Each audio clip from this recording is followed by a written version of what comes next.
On the morning of October 29, 2018, at 6:20 a.m., Lion Air Flight 610 climbed out of Jakarta into clear skies.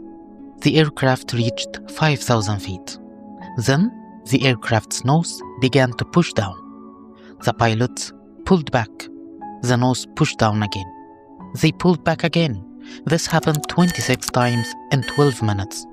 Then, the aircraft crashed into the Java Sea at nearly 500 miles per hour.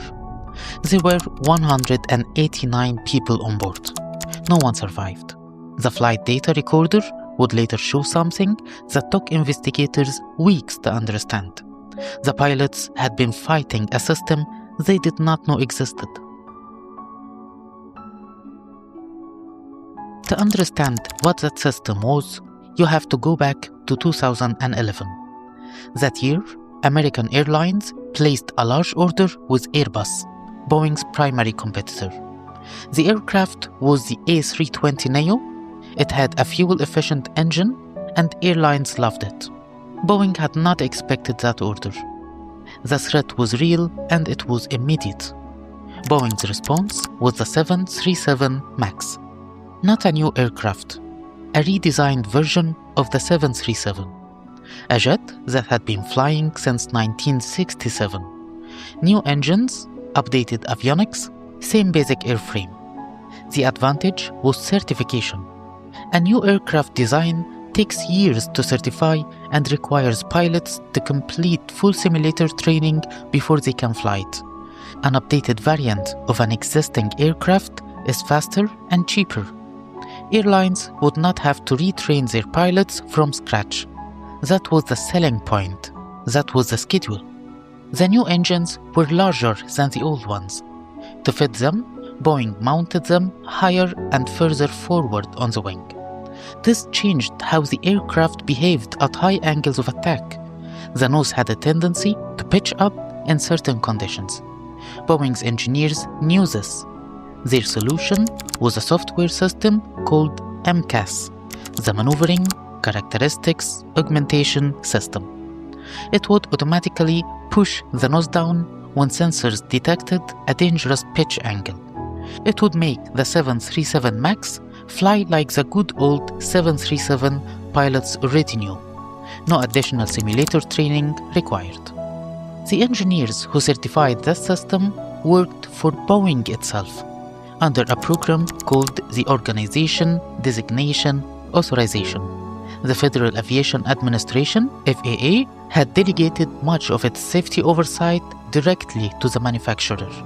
Boeing's own employees, carrying FAA authority, signed off on Boeing's own aircraft.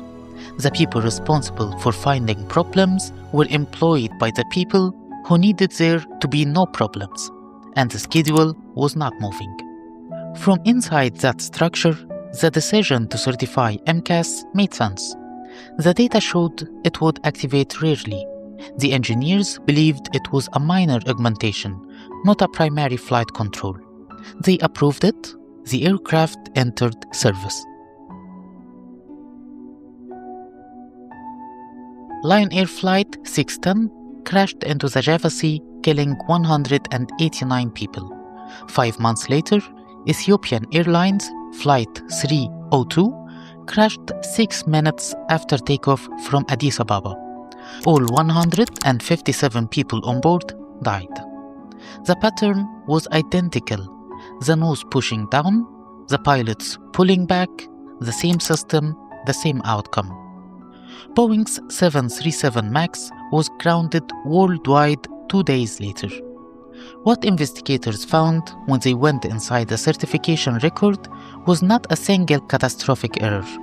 It was a sequence of smaller decisions, each one individually defensible, that had assembled into something fatal. MCAS had been designed to use data from a single angle of attack sensor, one sensor on one side of the aircraft, rather than two. If that sensor failed or gave a false reading, MCAS would activate on false data. Boeing's engineers had assessed the probability of such a failure as low. They had not fully accounted for what a pilot would experience when it happened. A system pushing the nose down with a force that could not be overridden by hand, activating repeatedly on an aircraft that pilots did not know contained that system at all. The MCAS section had been removed from the pilot manual to avoid triggering a requirement for simulator training. The House Transportation Committee spent 18 months investigating. In September 2020, they released their findings. They described, in careful institutional language, a culture in which Boeing employees who raised safety concerns faced what the report called undue pressure. An internal Boeing message from 2018 retrieved during the investigation put it more plainly. An engineer had written to a colleague, "This airplane is designed by clowns, who are in turn supervised by monkeys." He had not reported this through official channels. He had sent it in a private message. There is a specific reason people say true things privately that they do not say officially. It is not cowardice. Most of what is known about how that gap was created and sustained comes from one reporter, Peter Robinson. He spent years inside Boeing's records. His book is called Flying Blind. You can listen for it for free. I have left a link in the description. What happened inside Boeing's certification process has a name. It is called psychological safety collapse, and the researcher who defined it most precisely is Amy Edmondson of Harvard Business School.